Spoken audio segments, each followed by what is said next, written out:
யானை பண்ணிதாங்க முகரை யானை தம்பிதா முதல்ல சாமிக்கு வரவேற்பு பாட்டு பாடிவிட்டு மற்றபடி சிறப்பாக திறப்பாண்டி சாமி பாட்டு பாட போறேன்.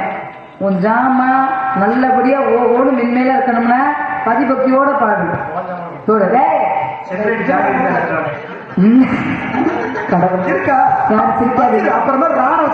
முக்காடு போட்டுருவாங்க முக்காடு எடுத்துருக்க அதாவது ஆண்டவனுக்கு நல்ல பள்ளிக்கூட போகலாமா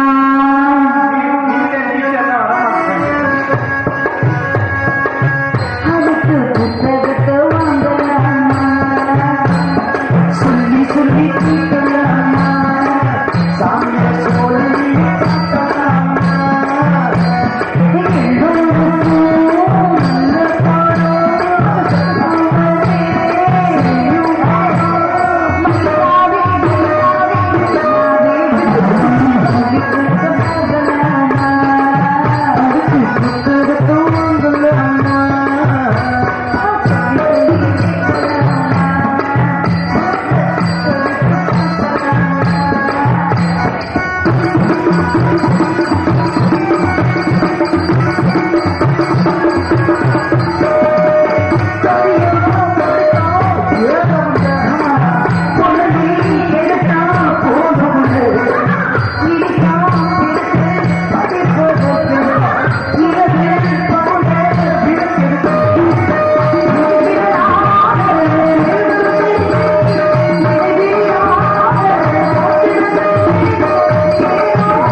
ஒரு நாரதர் வருவாரு. என்ன பாட்டு நீ கருப்ப சூரியா இருக்குன்னா மண்டையும் இல்லை குட்டியும் அழைத்து வர்ற வழி அதிகமாறாங்க. மா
தங்கை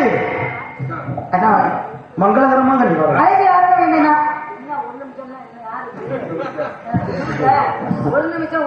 இவரது மேடையில் நாடுகராக தோன்றி நடிக்கும் ராதாச்செல்வி அவர்களுக்கு விழா கமிட்டியின் சார்பாக 200 ரூபாயும், வள்ளியாக தோன்றி நடிக்கும் தேன்மொழி அவர்களுக்கு 200 ரூபாயும் மேலவீட்டு பங்காளி சார்பாக அன்பளிப்பாக வழங்கப்படுகிறது. இந்த அன்பளிப்பு 10 மணிக்கே வந்திருக்குமே, கொடுப்போமா வேண்டாமான்னு யோசனை பண்ணிட்டு உட்கார்ந்துருக்கீங்க. எங்கள் இருவரையும் பாராட்டி அன்பளிப்பளித்துல அந்த உள்ளத்துக்கு சார்பாக நன்றியை தெரிவித்துக் கொள்ளும். அன்பளிப்பு கொடுத்து கௌரவப்படுத்தி அன்புள்ளவங்களுக்கு நன்றி. வணக்கம் வணக்கம் வணக்கம் வணக்கம். காரணம் நமக்கு யாரும் மகிழ்ச்சி இந்த பிரம்மச்சாரி வந்திருக்கின்ற நான் வந்திருக்கேன். ஆமாத்தா ஏன் வந்திருக்காரு கேட்டீங்களா? கேட்டோம்.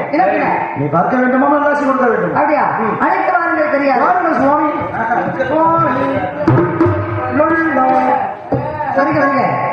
வருக வருக வருக வருக வருக வருக. காண பிரியதை வருக, கழக பிரியதை வருக, பித்திரை வருக, கலைவாணி மைந்தனை வருக, உலகம் சுற்று வாடிவனை வருக, பாட்டுக்கு நாரதரை என்று சொல்லக்கூடிய நல்லவரை வருக, வல்லவரை வருக வருக வருக என்று என்னுடைய சார்பாகவும் என்னுடைய நாட்டு மக்கள் அண்ணா தோழியுடைய சார்பாக வரவேற்க கடமைப்பட்டுள்ளேன். சுவாமியுடைய வரவேற்பு சிறியதாக இருப்பினும் பெருமிதத்தோடு ஏற்றுக்கொண்டு எங்க எல்லோருக்கும் நல்ல ஆசை தர வேண்டும். இதோ என்னுடைய வரவேற்பு.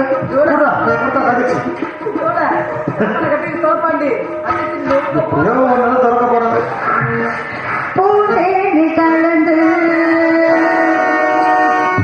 பூவேணி கலந்து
நல்ல பிள்ளைக்கு அளவு என்ன தெரியுமா? என்ன சாமி நல்ல பிள்ளைக்கு அளவு?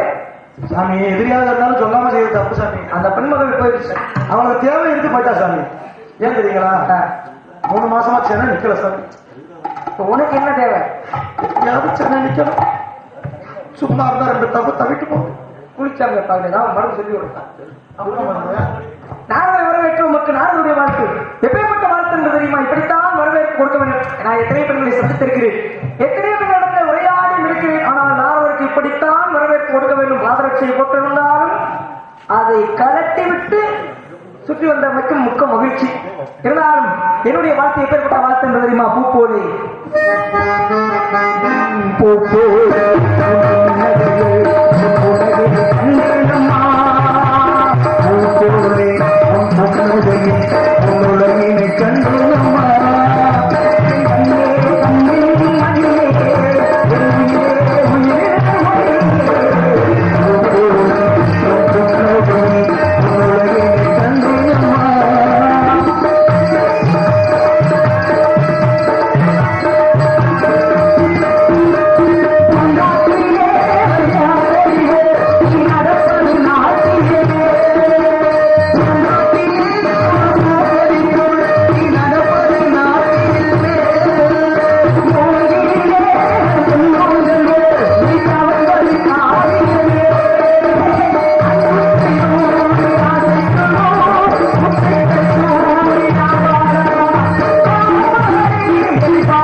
குளிர்ச்சியான பதார்த்தத்தை தான் கொடுக்கணும்.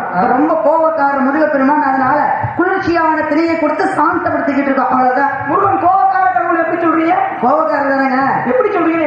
ஆமா, ஏற்கனவே சிவபெருமானுடைய 8 கண்ணிலிருந்து தோற்றுவிக்கப்பட்டவர். சூரபதவனுடைய வதம் செய்து சினம் தனியாக இருக்கிறதுனால யாருல போய் அபிஷேகம் பண்ணுனா அவருடைய சினம் தனியும் அவருடைய உக்கிரம் குறையும் அப்படின்றது ஒரு விஷயம் இருக்கு இல்லையா? அதுக்காக தான் கொடுத்துக்கிட்டு இருக்கோம். இது எங்களுடைய வேண்டுதலும் சேரும். முருகப்பெருமான் சூரபதமனை வதம் செஞ்சதுனால அவர் வந்து கோவக்கார கடவுளா?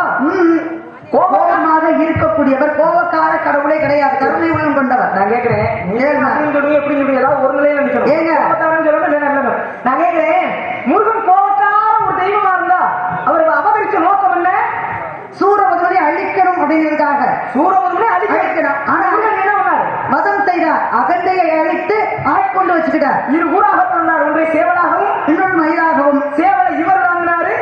மயில் அது முருகப்பெருமானை தாங்கியது. அவர் வந்த நோக்கம் என்ன? கொல்லணும் தானே. ஆமா, கொன்றிருந்தா தானே அவர் கோபக்காரங்க. அவர் தான் கொள்ளை ஆட்கொண்டாரு. அப்புறம் நீ ஒரு விஷயத்தை நல்லா புரிஞ்சுக்கிற சுவாமி. மனிதன் கோபம் வர்றது எதுக்காக தெரியுமா? அகந்தை என்பது ஒன்று இருந்தால்தான் கோபமே வரும். அப்ப சூரபதுமன் அகந்தையால தான் ஆடினான். அகந்தையை அழித்த உடனே அவன் தன்மையாக மாறிவிட்டான். அகந்தை போயிடுச்சுனாவே முடிஞ்சு வச்சுல. கோபம் இருந்தாலும் சாந்தமான மனிதனாக ஆயிடுறான்ல. ஒரு விஷயம், மனிதனுடைய உயிரை காட்டிலும் இந்த கோபம் இருக்கு பாருங்க, இதுதான் பெரிய மிருகத்துக்கு சமமானதுன்னு சொல்லுவாங்க. அதனால்தான் அகந்தை என்பதை அழித்து அவர் ஆட்கொண்டார். இந்த அகந்தையே பெரிய அரக்கன் தான். அந்த அகந்தை என்ற அரக்கனை அழிப்பதற்காக தான் முருகப்பெருமான் வந்தார். நீங்க ஏன் முருகன் என்ன கோபக்கார கடவுளா அப்படின்னு, கடவுளுக்கு கோபம் வராதுன்னு நினைக்கிறீங்களா? வரும். எந்தெந்த இடத்துல வரும் அந்தந்த இடத்துல வரும். ஆனால் முருகப்பெருமான் இதை போல பல அரக்கர்களை அழிக்க வேண்டும். ஆனா எந்த நேரத்திலும் கோபம் இல்லாமல் இருக்க வேண்டும், சாந்தமாக இருக்க வேண்டும் அப்படிங்கிறதுக்காகத்தான். வாழ்க்கையில இன்பம் துன்பம் இருக்கு, இரவு பகல் வேறு பள்ளம் அந்த மாதிரி கோபம் சந்தோஷம் எல்லாம் வரத்தான் இருக்கு, வரும். அப்படின்னா பார்த்தா பிள்ளைங்க கோபம் வரத்தான் செய்யும். கடைசி அவன் மன்னிப்பு கேட்கும் போது அவன் ஆட்கொள்ள ஒரு நம்பிக்கை வரத்தான் செய்யும். இதுக்காக ஒரு கோபக்கார கடவுள். நான் கோபக்கார கடவுள் தான் முருகன் அப்படின்னு சொல்லல. இந்த சினம் தெரியாமல் ஒரு விஷயத்தை நல்லா இந்த சினம் தெரியாமல் அதுலயும் ஒரு விஷயம் பாருங்க. சூரபதமன் வதம் செஞ்சாரு. அவருக்கு வந்து சினம் தெரியாம இருந்துச்சு. அதுக்காக அவர் எங்க போனார் தெரியுமா? தனியை மலைக்கு போனார். ஏன்னா ஒரு மனிதன் தனிமையில் இருந்தான்னா மேலும் தன்னுடைய கோபத்தை தணிப்பதற்காக அவர் அங்கேயே போயிட்டாரு. ஆமா, தனிஞ்சிருச்சு. நீங்க என்ன தணிக்க முடியும்? ஏங்க பகவான் எங்க வேணாலும் இருக்கலாம். ஆனா பகவான் நினைச்சு நாங்க அவருக்கு எங்க வேணாலும் அபிஷேகம் பண்ணுவோம். இந்த அபிஷேகம் அவர் ஏத்துக்குவாரு. சாமிக்கு பாலாபிஷேகம் தேனாபிஷேகம் இப்படி எப்படி அபிஷேகம் பண்றோம் இருக்கு. சாமிக்கு பண்ற அபிஷேகம் பூராவே என்ன தன்மை? என்ன தன்மை? குளிர்ச்சி உள்ள தன்மை. அப்ப எல்லா சாமியுமே கூடுன்னு அர்த்தம் இல்ல. அப்படி என்ன? எப்பொழுதுமே இறைவனுடைய மனம் குளிர வேண்டும். ஆமா, இறைவனுடைய மனம் குளிர்ந்தால் வாரி என்று சொல்லக்கூடிய மழை பொழிந்து உலகம் சிரிப்படைய சாமி மனசு குளிர்ந்துச்சுன்னா நம்ம நல்லா பாத்துக்கிறாங்க சொல்லி சாமி நமக்கு நல்ல ஒரு புரியும். ஆமா, அப்படிங்கிற எதை விரட்டுறீங்க? பறவை விரட்டிக்கிட்டு. பறவை விரட்டுவது பாவம் இல்லையா? ஏன் பாவம்னு சொல்றீங்க? எதற்காக திணைக்கு சாப்பிடுது? அது பசிக்காக வருது. பசியோடு வருவதற்கு உணவளிப்பதுதானே தர்மமாகும். கண்டிப்பா. அப்ப பறவையை விரட்டி விட்டு அப்படி தர்மமாகும்.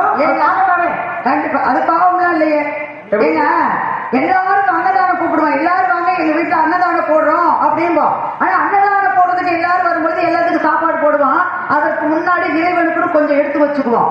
இறைவனுக்கு முதல் அன்னதானத்துல கொஞ்சம் சாப்பாடு, இது கடவுளுக்கு படைக்கப்பட்டது, இது கடவுளுக்கு கொடுத்துதான் ஆகணும், இதை யாரும் எச்சல் செய்யக்கூடாது, எச்சமிட்டக்கூடாது, அப்படி எச்சல் செய்யக்கூடாது அப்படின்னு. அப்ப அவருக்கு எடுத்து வச்சுட்டு எல்லாத்துக்கும் அன்னதானம் போடுவோம். அதே மாதிரிதான் இதுவும். நாங்க பறவைகளுக்கு திணையை கொடுக்கிறோம், இல்லைன்னு சொல்லல.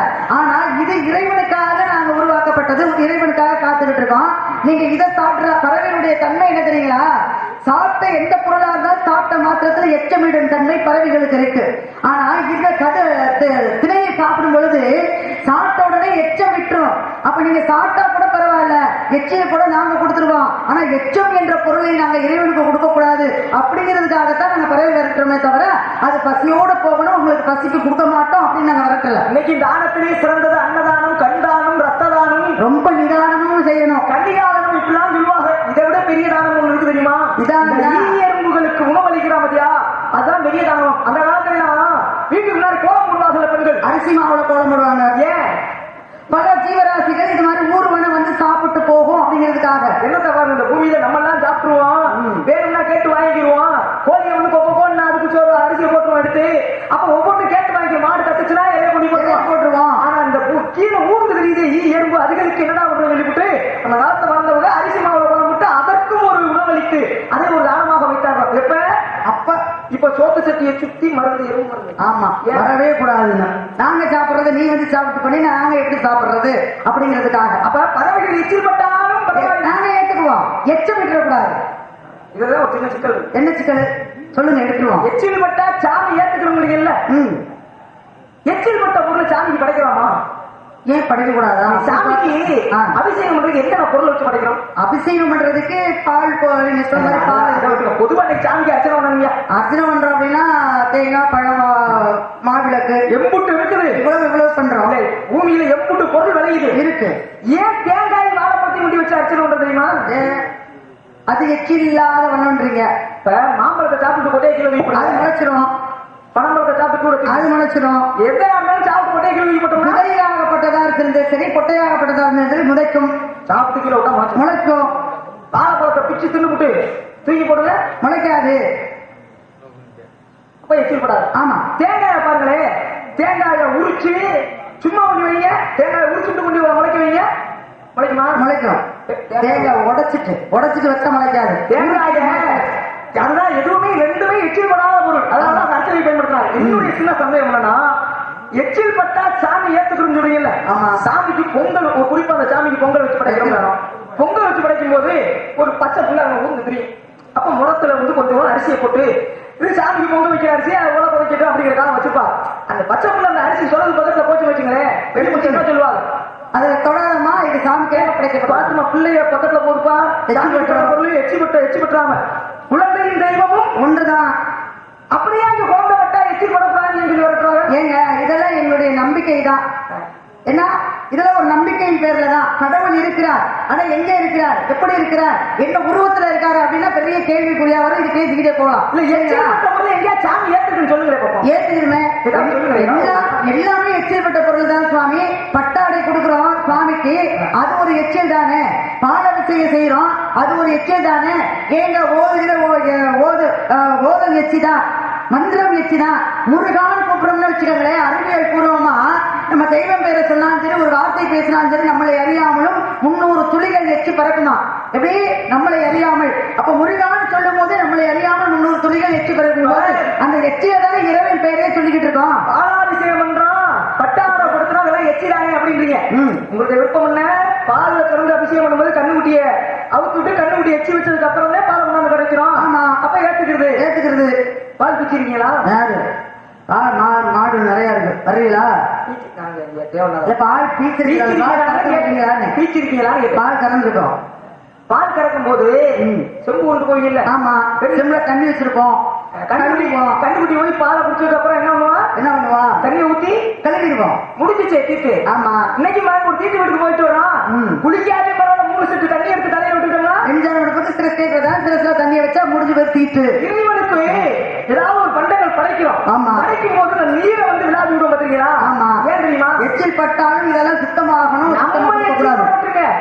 கண்ணுக்கு தெரியாத, கண்ணுக்கு தெரிஞ்ச சின்ன உயிரினங்கள் எறும்புடைய எச்சில் பட்டால சாமிக்கு ஏத்துக்காக சொல்லிவிட்டு அது நீர் விழாவி விடுவாங்க. ஆமா, அப்புறம் எப்படி ஏத்துக்க? கடவுளுக்கு பூமாலை கட்டினாலே பாருங்க, பூமாலை கட்டி போத்து விட்டுருப்பாங்க, அதுல எறும்பு எல்லாமே உட்காந்துரும். ஆனா அப்படியே கொடுக்க மாட்டாங்க, அதுல தண்ணியில அலசி அதை உதறிட்டு தான் கொடுப்பாங்க. அப்புறம் எப்படி இதைத்தாங்க நான் சொல்றேன், இது எங்களுடைய நம்பிக்கை. ஐயா, நீ இல்லாத இடம் எதுவுமே கிடையாது. ஏன் பால்ல அவர் இல்லையா? கடவுள் இருக்காருல்ல. பழத்துல இல்லையா? தேங்காயில இல்லையா? பட்டாடையில இல்லையா? பூ நாள் எல்லாத்திலையும் இருக்கா. இறைவன் இல்லாத இடம் எதுவுமே கிடையாது. எல்லாருமே எல்லாத்திலையும் அவர் நிறைந்திருக்கிறார். அவர் நிறைந்திருக்கிறார் அப்படின்ற எங்களுக்கு நம்பிக்கை. ஐயா, நாங்க தெரியாம கூட தவறு செய்வோம், அறியாம கூட ஒரு தவறு செய்வோம். ஆனா தெரிஞ்சு நாங்க இதை உனக்கு கொடுத்தோம் அப்படின்னு இருக்கக்கூடாது அப்படின்றதுக்காக சர்வமாற்றம் எச்சில் பட்டாலும் பரவாயில்ல, எச்சம் சொல்லக்கூடிய கழிவு மட்டும் விடக்கூடாது. தவத்திற்கு ஒருவர், இருவர், மூவர், தவத்திற்கு சகலத்திற்கு ஐவர், சுவைகள் 6 சுரங்கள் 7 8 கிரகம் 9. யாரு 8 9 10 என்ன 1 2 சரியா சொல்லணும். நீ சரியா கேட்கணும்ல. கிரகம் தான் நவகிரகம். 9ல இருந்து 8 8ல இருந்து 9. நான் உங்களோட பாடமா அப்படி நீ உள்ள கேட்கக்கூடாது. வரிசையா வந்தா வரிசையா தான் வரணும். எந்த இதுக்கு வரணும் அப்படிலாம் உங்களுக்கு சட்டம் கிடையாது. இவங்க இதுக்கு நான் வரணும்னு சட்டம் கிடையாது. கேட்கறத சரியா கேளுங்க. என்ன உருவானது? ராமாயணம். ராமாயணம் என்ன இவங்க வந்துச்சு? ராமாயணம் திரேதாயுகத்துல வந்துச்சு. 4 என்னென்ன? திரேதாயுகம், திரேதாயுகம், துபாபரம், கலியுகம். திரேதாயுகத்தில் நடந்த கதை அது அரிச்சந்திரனுடைய திரேதாயுகத்துல ராமாயணம் கந்தனுடைய பெருமை நடந்துகிட்டு இருக்கு. ராமாயணம் இல்ல, ராமாயணத்தை வடமொழியில் எழுதுறது யார் தெரியுமா? அது வால்மீகி மகரிஷியாகப்பட்டவர். வால்மீகி சொல்ல வால்மீகி எழுதினார். அது தமிழ்நாட்டு செய்தது யாரு? தமிழ்நாட்டு கம்பராகப்பட்டவர். மகாபாரதத்தை வடமொழியில் எழுதுறது யாரு? அது ஸ்ரீவில்லிபுத்திரர் விநாயக பெருமான். வேத வியாசர் சொல்ல விநாயக பெருமான் எழுதினார். தமிழாக்கம் செய்தது ஸ்ரீவில்லிபுத்திரர். வேதம்னா நூலு. ஆமா, வியாசனா பிரிப்பவன். வேதங்களை ஒன்று திரட்டி 4ஆக பிரித்து கொடுத்தவர். ரிக்கேசு சாமுங்கிற 4 வேதத்தை பிரிச்சு கொடுத்தார். அதனால அவர் பேர் வேத வியாசர். அவர் இயற்றிய கிருஷ்ணதுவை பாயனார். கிருஷ்ணதுவை பாயனார். அவர் யாருக்கு பிறந்தார் தெரியுமா? யாருக்கு? மச்சகந்திக்கு பிறந்தாரு. பராசர முனிவருக்கு. எப்படி கதையை சொல்லுங்க? பரதேச முருகனுக்கு மச்சகந்திக்கு பிறந்தவர் தான். நீங்க போறாரு. ஆமா, மச்சகந்தி படம் ஓட்டிக்கிட்டு இருக்கா.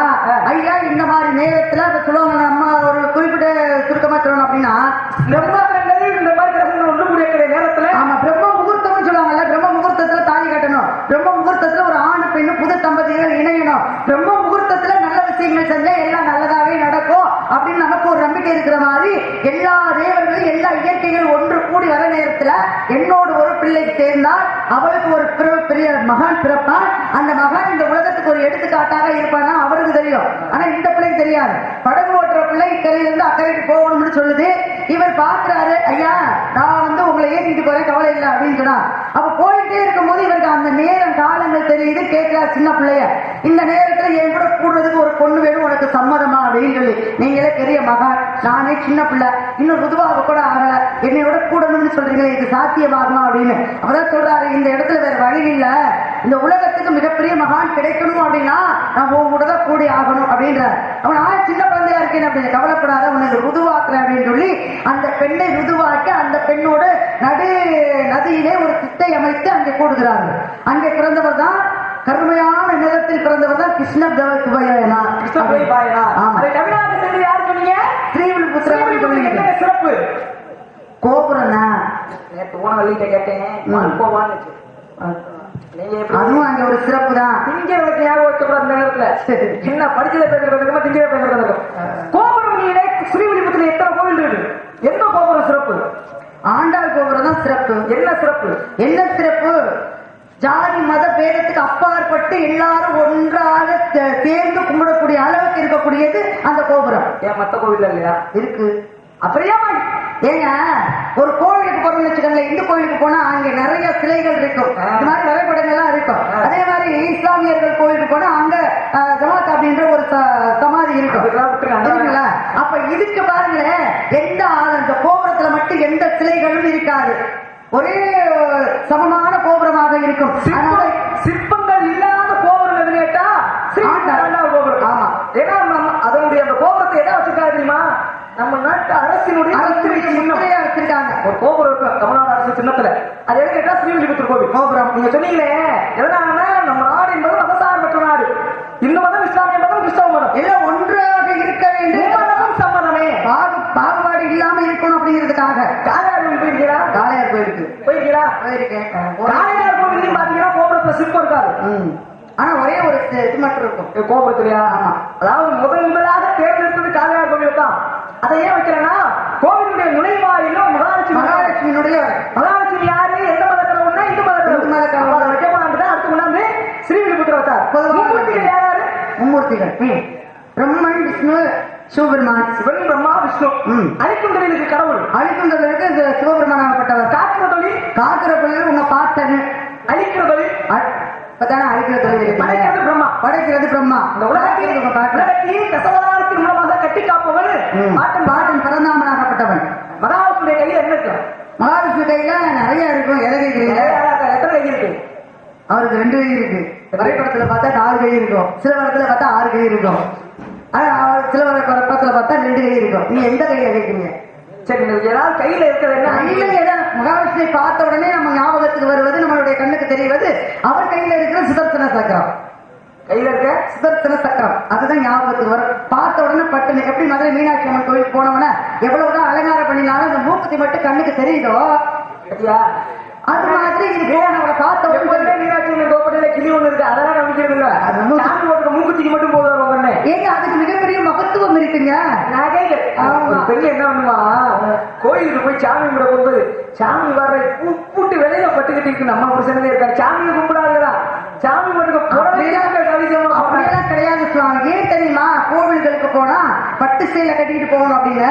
இந்த பட்டாடப்பட்டதுல ஒரு ஈர்ப்பு சக்தி இருக்குமா? இப்ப ஆலயத்துக்குள்ள போகும்போது இந்த பட்டாடை தெய்வத்தினுடைய அருளை கொஞ்சம் ஈர்த்துக்குமா. அதுக்காக தான் பட்டாடை கட்டிக்கிட்டு கல்யாணத்துக்கு போகணும், கோவில் குளத்துக்கு போகணும் அப்படின்னு ஒரு ஐதீகம். நான் சொல்றேன், மூக்குத்தி அங்க போனோம்னா அப்ப ஒவ்வொருக்கும் ஒரு சிறப்பு இருக்குல்ல. ஆமா, மகாவிஷ்ணு கையில என்ன இருக்கு? சுதர்சனம் சுதர்சன சக்கரம் இருக்குன்னு சொல்றீங்க. எங்க சங்கு சக்கரம் கதை வில்லு இருக்கும், எல்லாமே இருக்கும். ஆனா இதுதான் தெரியும் சார் சுதர்சன சக்கரையா அப்படின்னு. அதுதான் இப்படி இருக்கும். சுதர்சன சக்கரம் கையில வச்சிருக்க யாரு? மகாவிஷ்ணு, உங்க பாட்டன், உங்க குலக்கடவுள் கடவுள் யாரு? பரந்தாமன் முருகப்பெருமான். பரந்தாமன் முருகனா? பரந்தாமனுடைய மருமகன் முருகப்பெருமான். முருகப்பெருமான் கையில அந்த சுதர்சன சக்கரம் வரக்கட்டது. முருகன்கிட்ட வேல் இருக்கு, மயில் இருக்கு, ஆட்டுக்கடாவும் இருக்கு, ஆமா, யானை இருக்கு. அது தெரியும். ஆமா. என்ன கேட்டேன்? என்ன கேட்டீங்க? மகாவிஷ்ணு கையில வச்சிருந்த சக்கராயுதம் முருகன் கையில இருந்துச்சு. தூக்கத்துல கனவு கண்டீங்களா? இல்ல நிதானத்துல தானே கேக்குறீங்க? நிதானத்துல தானே பேசுறீங்க? பேசிட்டு இருக்கீங்களா? உங்களுக்கு எப்படி தெரியுது? இல்ல நான் கேட்கிறேன். தூக்கத்துல கேட்க மாட்டேன். கனவு கண்டுட்டு வந்து கேட்டிருக்கீங்க அப்படின்னா தான் தெரியுது. இதுக்கு முன்னாடி எப்படி கேட்டுருங்க? இதுக்கு முன்னாடியே சரியாதான் இருந்துச்சு. இப்ப விடிய விடிய நல்லா கண் முடிப்போம், போயிட்டே இருப்போம். ஆனா அசுத்துறது எப்ப தெரியுமா? அந்த ஒரு அதுதான். அது மாதிரிதான் இப்ப நீங்க நல்லாதான் பேசிக்கிட்டு வந்தீங்க. ஆனா இந்த நொடி பதில தூக்கத்துல கேட்டது மாதிரி இருக்கு எனக்கு. பாராட்டு தெரியுமா? எதுக்கு தெரியுமா? எதுக்கு பாராட்டுவீங்க? அதை சொல்லியே சொன்னேன். காலில் கொடுத்த பாராட்டு கலட்டி வச்சுட்டு என்னை வந்து வளர்ந்தீங்க அப்படின்னு. பணிவு உன்னை மென்மேலும் வளர வைக்கட்டும். ஏன்னா பதவி வரும்பொழுது பணிவு அவசியம். எல்லாரும் போறோம். அந்த பணிவெல்லாம் நல்லா தான் இருந்துச்சு. சரி. ஆனால் நான் ஒரு விஷயம் கேட்கிறேன்னா நானும் ஒரு விஷயத்தை சொல்றாருன்னா எங்க நாரதர் கேட்கிறாரு ஒரு விஷயம் அப்படின்னா அர்த்தமுள்ள விஷயமா இருந்தா அதுக்கு பதில் சொல்லலாம். கேள்வினா ஒரு பதில் இருக்கணும், பதில்னா ஒரு கேள்வி இருக்கணும். பதிலே இல்லாம நீங்க கேள்வி கேட்டீங்க அப்படின்னா உங்க கேள்வி நான் எப்படி பதில் சொல்ல முடியும்? விஷயம் நல்லா தெரிஞ்சு உனக்கு தெரியலன்னா சொல்லி ஏன் கேள்வி தப்புன்னு உங்களுக்கு தெரியல சொல்றது புரியுது. உனக்கு தெரியல நான் கேட்ட கேள்வியை தப்புன்னு சொல்ற அளவுக்கு நீங்க கேட்கிற கேள்வியே தப்புதாங்க. உங்களுக்கு தெரியல, உங்களுக்கு இதை படிக்கவே வச்சுக்கோங்க. நான் கேட்கிறேன், மகாவிஷ்ணு யாருங்க? முருகப்பெருமான் யாரு? கலியுகத்துல இருக்கக்கூடியவர் முருகப்பெருமான். அவருக்கு கலியுக கடவுள்னு பேரு. மகாவிஷ்ணு யாரு? ஆதி அந்தமும் இல்லாமல் இறப்பும் பிறப்பும் இல்லாமல் ஜோதியாக இருக்கக்கூடிய சிவபெருமானோடு சேர்ந்து உருவாக்கப்பட்டவர் மகாவிஷ்ணு. இருக்கிறது இவர்கிட்ட இருக்கு அப்படின்னா இருந்துச்சு. தெரியுமா தெரியாது? உங்களுக்கு தெரியுமா தெரியாதா? நான் கேட்கிறேன். இல்ல நீங்க கேட்கறது பொய்யின்ற தவறான கேள்வி. பதிலே கிடையாது. பதிலே இல்லாத கேள்வி நீங்க எப்படி நான் பதில் சொல்ல முடியும்? அது ஒரு விஷயம் ஒன்னும் தெரியலைன்னா சாமி மன்னிச்சுக்கிறீங்க, எனக்கு தெரியல சொல்லி கொடு. அதுதான் வளர்ச்சி அடையினுடைய பிள்ளைகளுடைய அறிவு. சரி, நீ கேட்டதே தப்பியா, நீ சொல்றதே பொய்யா, இது முட்டாள்தனமான பேச்சு. நமக்கு தெரிஞ்சாத்தே அதுக்கு தெரியும் அர்த்தம் இல்ல. நமக்கு ஒரு கதை தெரியுது, அப்ப அந்த கதை இருக்குன்னு அர்த்தமா? நமக்கு தெரியாத கதைகள் இருக்கலாம்ல. இன்னைக்கு தமிழுக்கு சொந்தக்காரி யார் கேட்டா சரஸ்வதி. அப்பேற்பட்ட சரஸ்வதி தேவியே இன்னும் கயக்கிரீவன் படிச்சிருக்காங்க. ஒருவேளை நீங்க படிச்ச புத்தகத்தில் இல்லாம இருந்திருக்கலாம், இல்ல நீங்க படிக்காம இருந்திருக்கலாம், இல்ல படிச்சுட்டு மறந்துட்டு கூட இருக்கலாம். தோன்றிய புகழோடு தோன்றிய அத்திலர் தோன்றிய தோன்றான் என்று வள்ளுவருடைய வாக்கு. தோன்றும் போதே புகழோடு தோன்றியமா? எப்படிங்க பிறக்கும் போதே புகழோடு பிறக்க முடியுமா? சொல்லுங்க. எவ்வளவு பெரிய ஆளா இருந்தாலும் அவங்க புகழ்ல இருக்கலாம். அவங்களுக்கு பிறந்த பிள்ளை அப்பதான் சின்ன பிள்ளை. புகழோடு தோன்றின பிள்ளை இந்த உலகத்துல யாருமே கிடையாது. தோன்றியதற்கு பிறகு வேணா புகழ். நம்மளுடைய நடத்தைகளும் நம்மளுடைய கண்ணியத்தையும் வைத்துதான் இந்த புகழாகப்பட்டது நம்மளோட சேரும். அதுதான் தோன்றிய புகழோடு தோன்றுக அத்திலர் தோன்றியில் தோன்றான் நன்று. உன்னால புகழ் வாங்க முடியலையா? நேர்மையான பாதை, நேர்கொண்ட பார்வை, இதால உனக்கு பேரு புகழ் உன்னால வாங்க முடியல அப்படின்னா குறுக்கு வழியில நீ போய் வாங்குற பேரெல்லாம் அது தேவையில்லாதது. அப்படி ஒரு பேர் வாங்குறதுக்கு நீ பேசாம செத்து போயிடலாம் அப்படின்றதுக்கு ஒரு அர்த்தம். அப்ப நீங்க கேட்கல, நீங்க சொல்ற வார்த்தை நான் சம்பந்தம் இல்லாம கேட்கிற மாதிரி இல்ல. அப்படிலாம் கிடையாதுங்க. புகழ் அப்படின்னா எல்லாருக்குமே வரும், எல்லாருக்கும் இருக்கும். அதுக்கு பதிலும் இருக்கு, கேள்வி இருக்கும். ஆனா நீங்க கேள்வி சம்பந்தம் இல்லாம கேள்வி பதில் சொல்லணும் அப்படின்னா நான் எப்படி சொல்ல முடியும்? நான் கேட்கிறேன். உங்களை பேசும்போது உங்களை நிறைகுடமா நினைச்சேன். சரி, அது ஏன் நிறைகுடம் ததும்பாது, குறைகுடம் ததும்பும், கூத்தாடும்பாங்க. நல்ல உங்க குடத்துல நிறைய தண்ணி கூட எங்க கூத்தாடுது? ஒரு நல்ல முழு கூட நிறைய தண்ணியை தூக்கி இடுப்புல வச்சுட்டு போங்க, தண்ணி தழுவுமே தவிர ஒண்ணு சத்தம் வராது. ஒரு அரை குடத்தை தூக்கி மேல கொண்டுட்டு போவே கடக்கு முடக்கு கூத்தாடி இதேதான் போகும். அது மாதிரி நான் உங்க நிறைகுடமா நினைச்சேன். இதுல வெறுங்குடமா போயிருக்கீங்க. வெறுங்குடமும் தழும்பாது இல்லங்க. நான் நினைச்சேன் 14 உலகத்துக்கு போயிட்டு வந்த நாரதருக்கு எல்லா விஷயங்களும் தெரியும், கொஞ்சமாவது அறிவும் இருக்குன்னு நினைச்சேன். ஆனா அறிவுக்கு உங்களுக்கு சம்பந்தமே இல்லாம இப்பதான் தெரியுது. அதான் ஓரறிவு, ஈரறிவு, மூன்றறிவு, நான்கறிவு, ஐந்தறிவு, ஆறறிவு. ஆமா, விலங்கிற்கு அஞ்சறிவு, மனிதனுக்கு இதை செய்ய வேண்டும், இதை செய்யக்கூடாது. கடவுள் 6வது அறிவாக பகுத்தறிவு ஒண்ணு கொடுத்த. எங்களையும் ஜாஸ்தியா உங்களுக்கு ஒரு அறிவு 7வது அறிவா கொடுத்தார். அதனாலவே நீ கொஞ்சமாவது அறிவை பயன்படுத்த நான் கேட்டேன். நீ இன்னும் கேட்டேன். ஒண்ணு பதில் தெரிஞ்சா சொல்லு, தப்பு என்ற சொல்லாத. நான் அப்புறம் எதுக்கு வந்தீங்க? அடுத்த வேலையில வரும்போது எதுக்கு வந்திருக்கீங்கன்னு கேட்டேன். தெரிஞ்சுக்குவாங்க. எதுக்கு வந்திருக்கீங்க? அவன் மாப்பிள்ள பார்த்து வந்துருக்கு.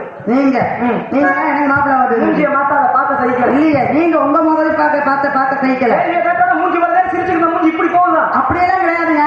நீங்க மாப்பிள்ள பார்த்து வச்சிருக்கீங்கல்ல, உங்க கேள்வியே தவறுன்றேன். நீங்க எல்லாம் மாப்பிள்ள பார்த்து வந்தீங்க, அப்புறம் அந்த மாப்பிள்ள எப்படி இருக்காரு? மாப்பிள்ளையோட பேர் சொல்லி கேட்டுக்க. நான் கேட்கிறேன். அதையாவது நீங்க ஒழுங்கா செய்ய. எங்க பாப்பா முதல் ஒழுங்கா கேளுங்க. அன்பிலார் எல்லாம்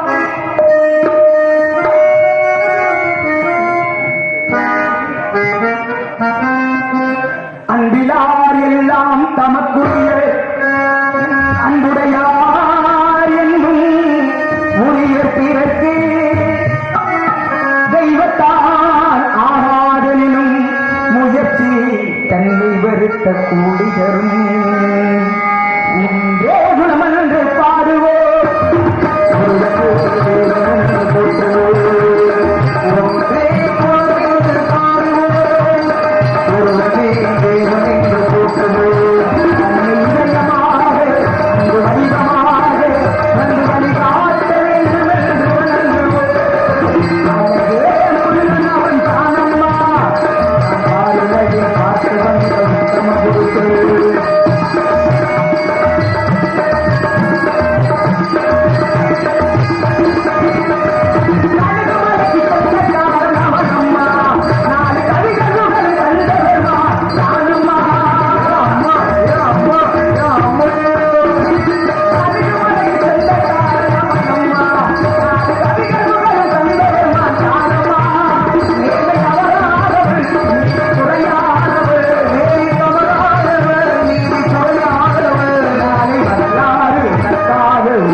அவங்களை வதம் செஞ்சுட்டாரு, அழிச்சிட்டாரு. இந்த சிவன் தனியாமல் போய் தணிகை வரையில இருக்கிறார்.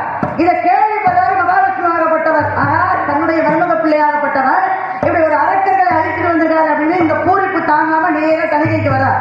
தணிகைக்கு வரும்பொழுது தன்னுடைய மாமனாகப்பட்டவர் வர்றாரு அப்படின்னு சொல்லி முருகப்பெருமான் நேர மாமனாவை போய் கட்டிப்பிடிக்க. அப்படியே அது கட்டிப்பிடிக்கும் போது இவர் என்ன நினைக்கிறாரு, தன்னுடைய மருமக பிள்ளை நம்மளை வந்து கட்டிப்பிடிக்க கூடாது, நம்ம தான் போய் சின்ன பிள்ளைய கட்டிப்பிடிக்கணும் அப்படின்னு இவர் கையெடுக்கிறார். அப்பதான் முருகப்பெருமான் சொல்றாரு, மாமா கொஞ்சம் இருங்க, நீங்க என்னை கட்டி தழுவணும் அப்படின்னு நீங்க வர்றீங்க.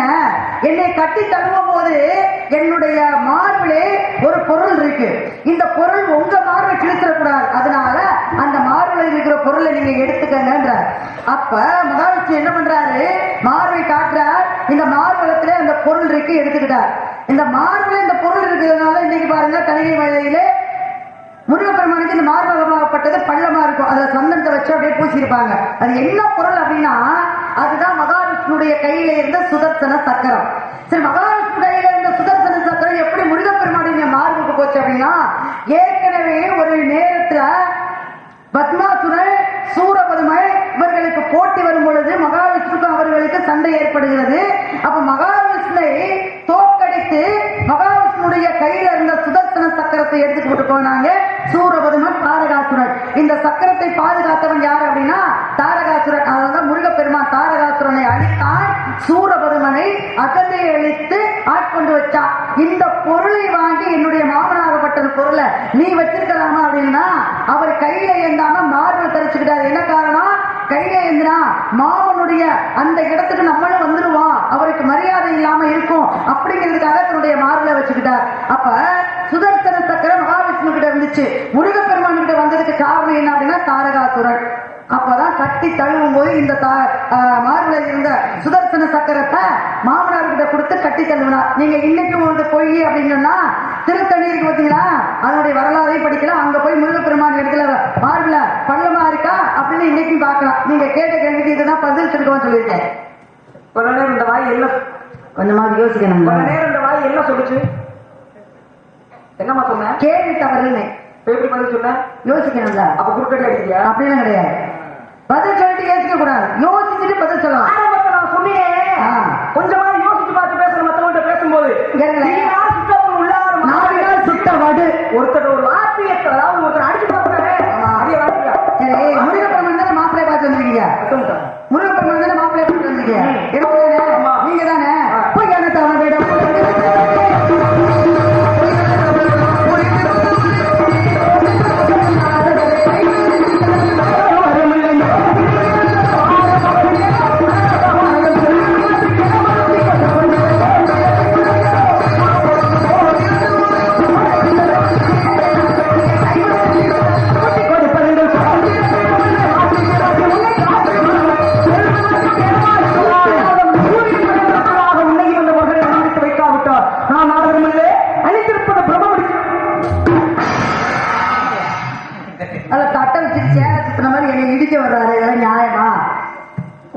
விட்டு வைக்கிறேன். முருகா, வேலைத்து விளைத்து உங்கள் கால் படிந்து உங்களோடு சேர்ந்து உலக மக்கள் எல்லோருக்கும் நல்லாசி தர வேண்டும் என்பதற்காகவே கல்யாணம் உங்களை முடிச்சுக்க மாட்டேன். நான் சின்ன பொய் அவர்கிட்ட சொல்லியிருக்கேன். அந்த பொய்யை உண்மையாக்க வேண்டும் என்றால் வெகு விரைவில் வர வேண்டும், என்னை ஆட்கொள்ள வேண்டும். முருகா, ஆறுமுகா வர வேண்டும். திருநாளா அரோகரா அரோகரா அரோகரா.